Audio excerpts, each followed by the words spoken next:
Foundation নাক দিয়ে জল বেরোচ্ছে। প্যাচ প্যাচ প্যাচ প্যাচ। কলকাতায় নাকি ঠান্ডা নেই, ফাউন্ডেশন ঠান্ডা লেগে গেছে। আর এই যে হচ্ছে একদম তিতি বিরক্ত হয়ে বসে আছি। কটা থেকে? আমরা তো 6টা থেকে বসে আছি, তুমি তো পরে এসছো।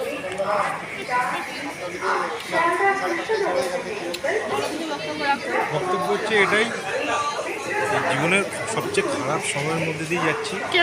আমার মনে হয় না যে কারোর জীবনে এর থেকে কিছু খারাপ সময় হতে পারে বলে সবাই ভগবানের কাছে প্রার্থনা করুন যাতে এই খারাপ সময় উত্তরে ভালো সময় এন্ট্রি করতে পারে। কিসের খারাপ সময় তোমার? প্রচণ্ড খারাপ সময়, যেমন শালার বিয়েতে মানে সেই আখের রস যারা খেয়েছে তারা জানে, সে মেশিনের মধ্যে একদম রসালো আখটাকে ঢুকিয়ে দেয়, ওই পাশ থেকে যখন মালটা বেরোয় একদম চেয়ারটা মানে ড্রপ ড্রপ ওই রসও সেই এরমভাবে বেরিয়ে যাচ্ছে, এরমভাবে বেরিয়ে যাচ্ছে।